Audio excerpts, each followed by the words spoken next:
Yo quería que gane Inglaterra. Detesto a los mexicanos. Claro, los detesto con mi alma. El ahorita ese se los puede meter en el orto. Pero yo estoy con vos, Edu. Yo quería que perdiera México. No, detestables los esos tipos. El que sacaste hace unos días, ¿te acordás del periodista que la te envidia que los mexicanos le tienen a los argentinos, no solamente en el fútbol, en todo. No se envidian. El 30 de junio de 2026, México eliminó a Ecuador en 16avos de final del Mundial, con un resultado de 2-0 en el Estadio Azteca. Goles de Julián Quiñones y Raúl Jiménez. 4 partidos consecutivos sin recibir un solo gol. Primera nación desde Italia en el Mundial de 1990 en lograr ese registro. Una victoria limpia, contundente y deportivamente irreprochable. Lo que vino después del pitazo final fue más interesante que el partido. En cuestión de horas comenzó a circular en redes sociales una historia, sin fuentes verificables, sin comunicado oficial de ninguna institución, sin una sola prueba documental, pero con la suficiente carga emocional para propagarse a millones de personas antes de que alguien tuviera tiempo de verificarla. La historia decía que un cártel mexicano había amenazado a 5 jugadores de Ecuador para que perdieran el partido y que los narcos querían a toda costa que México fuera campeón del mundo. Que hubo amenazas por parte de un cártel de México para los jugadores ecuatorianos. Esa historia llegó a tener publicaciones con millones de visualizaciones en redes sociales, se amplificó en medios argentinos, se compartió desde cuentas con millones de seguidores en México y generó un debate continental sobre la imagen de México como sede mundialista que no tenía ninguna base factual verificable.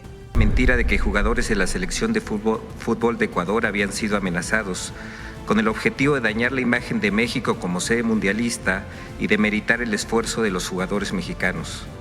De nueva cuenta, la derecha mostró su hipocresía. En los próximos minutos vas a entender exactamente cómo nació esa mentira, quién la puso en circulación, quién la amplificó y por qué falló. Porque entender cómo funciona la desinformación cuando tiene un objetivo político concreto es exactamente lo que permite no caer en ella la próxima vez. Porque esta historia no empezó con Feynman, empezó con algo más pequeño, un mensaje en redes de un periodista ecuatoriano sin fuentes oficiales. Y lo que ocurrió después muestra exactamente cómo se construye una narrativa falsa que llega a millones de personas en horas. Toda operación de desinformación exitosa necesita un punto de origen que parezca creíble.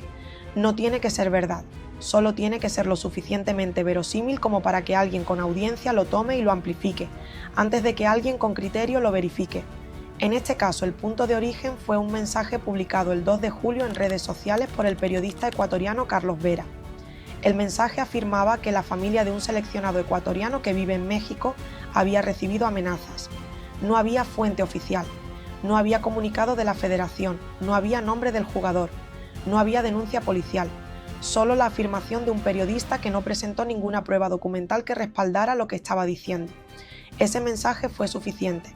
Eduardo Feynman lo tomó, lo llevó a su programa en Radio Mitre, uno de los medios de mayor audiencia en Argentina, y lo convirtió en algo más grande y más concreto de lo que el mensaje original afirmaba. Desconocidos que no se vieron, aunque se expresaron en la cancha, sin desconocer que México fue superior. No quiero ir más allá, porque yo también cuido mi vida y entiendo a la de los jugadores. No quiero ir más allá. Ayer dije al final de un comentario que en este caso Dios tenía que ser quien decida. Si Dios decidió que perdamos, Él sabrá por qué lo hace, pero ahí hubo una voluntad superior a la que vimos jugar en la cancha. Según su versión en Antena, un cártel mexicano se había comunicado directamente con 5 jugadores ecuatorianos para amenazarlos antes del partido. Las amenazas incluían información sobre sus familias. El objetivo era favorecer a México. Y sus palabras exactas para resumir toda la narrativa fueron estas. Lo que Feynman no presentó junto a esa afirmación fue ninguna prueba, ningún documento, ninguna fuente identificable, ningún comunicado oficial de ninguna institución deportiva o gubernamental de ningún país. La respuesta de las instituciones que sí podían verificarlo fue unánime. La FIFA no confirmó nada. La Federación Ecuatoriana de Fútbol no emitió ningún comunicado sobre amenazas del crimen organizado.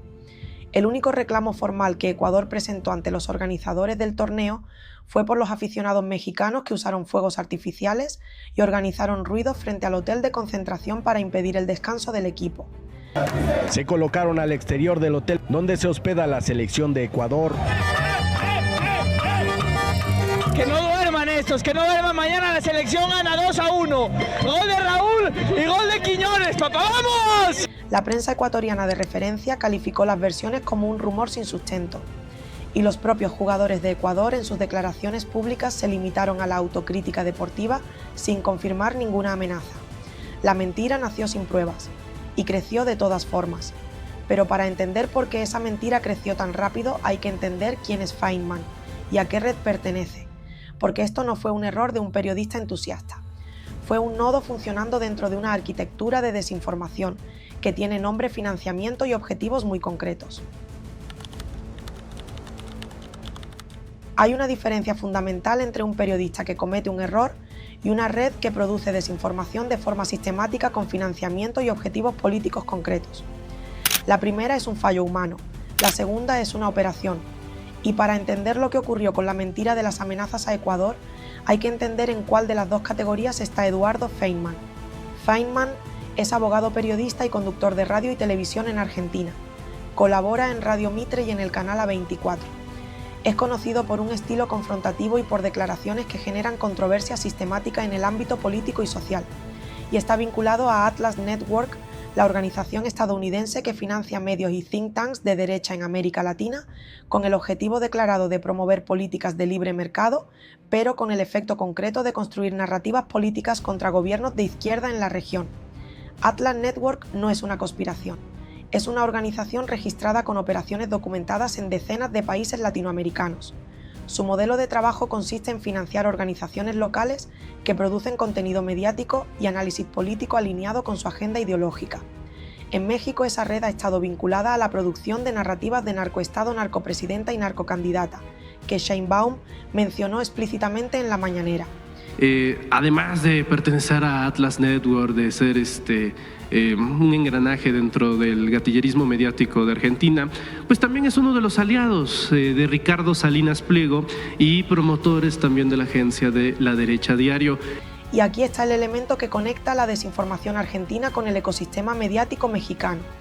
Ricardo Salinas Pliego compartió desde su cuenta de X la información sobre las supuestas amenazas a Ecuador, amplificándola ante sus millones de seguidores mexicanos. Eso no fue un gesto casual, fue la activación del nodo mexicano de una red que opera coordinadamente a ambos lados de la frontera con el mismo objetivo: construir la narrativa de que México es un narcoestado que incluso manipula los resultados del mundial que organiza. El partido duró 90 minutos. La narrativa que intentaron construir alrededor de ese partido iba a durar mucho más si nadie la desarmaba con precisión.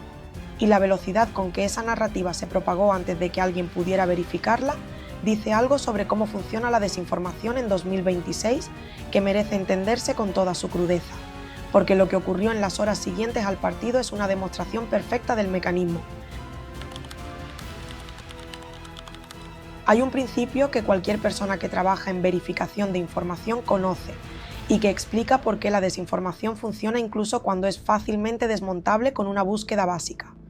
Una mentira emocionalmente poderosa viaja más rápido que una verificación técnicamente correcta. Siempre, sin excepciones, porque el cerebro humano procesa la emoción antes que el análisis. Y una historia sobre cárteles amenazando a futbolistas en un mundial genera una respuesta emocional instantánea que una verificación periodística no puede igualar en velocidad. Eso es exactamente lo que ocurrió en las horas siguientes al partido México-Ecuador. Una publicación en X afirmaba que la FIFA había publicado un comunicado anulando el resultado por las supuestas amenazas y que el partido se repetiría el viernes 3 de julio. Esa publicación acumuló millones de visualizaciones. La gente la compartió antes de verificarla porque el contenido activaba exactamente las emociones que la red de desinformación necesitaba activar: indignación, desconfianza, la confirmación de una narrativa preexistente sobre México que ya estaba instalada en parte de la audiencia. El comunicado de la FIFA era falso, había sido generado con inteligencia artificial. Cualquier persona que hubiera buscado en el sitio oficial de la FIFA en 30 segundos habría confirmado que no existía.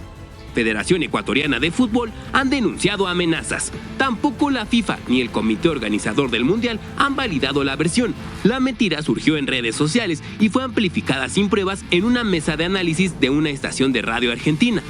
Pero las publicaciones no esperaron esos 30 segundos. En TikTok aparecieron supuestos audios de amenazas contra los seleccionados ecuatorianos con voces distorsionadas. Las cuentas que los publicaron los eliminaron horas después, cuando la presión de los verificadores aumentó. Pero el daño ya estaba hecho porque el contenido había sido visto y compartido millones de veces antes de desaparecer. Eso, o sea, aquí hay gente que no sabe en realidad lo que pasó. Hay gente que sabe. No, pregunten.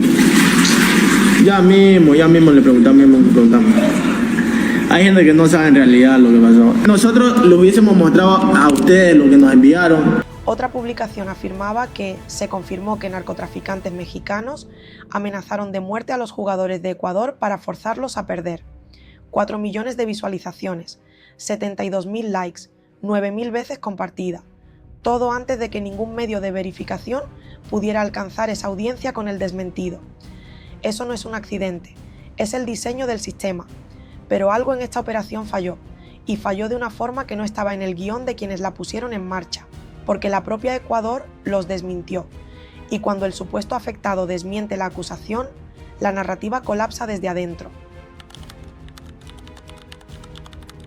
Hay operaciones de desinformación que funcionan durante semanas o meses, antes de ser desmentidas. Y hay operaciones que colapsan en días porque los propios actores que supuestamente debían confirmarlas, los desmienten sin quererlo con su comportamiento. Esta fue la segunda. El factor que más daño hizo a la narrativa de las amenazas no fue la respuesta del gobierno mexicano, fue la respuesta de Ecuador, o más precisamente la ausencia de respuesta de Ecuador en la dirección que la narrativa necesitaba. Si 5 jugadores de una selección nacional hubieran recibido amenazas del crimen organizado antes de un partido mundialista, la reacción institucional habría sido inmediata y documentada. La Federación Ecuatoriana habría emitido un comunicado formal, los jugadores o sus representantes habrían hecho declaraciones, la FIFA habría abierto una investigación, las autoridades mexicanas habrían recibido una denuncia formal, habría un rastro documental de algo. No hubo nada de eso. El único reclamo formal que la Federación Ecuatoriana presentó ante los organizadores del torneo fue por los aficionados mexicanos que con fuegos artificiales y ruidos organizados impidieron el descanso nocturno del equipo en su hotel de concentración. Eso es antideportivo y merece sanción, pero no es lo mismo que amenazas del crimen organizado. Y la diferencia entre esos dos reclamos es exactamente la distancia entre lo que ocurrió realmente y lo que Feynman afirmó que ocurrió.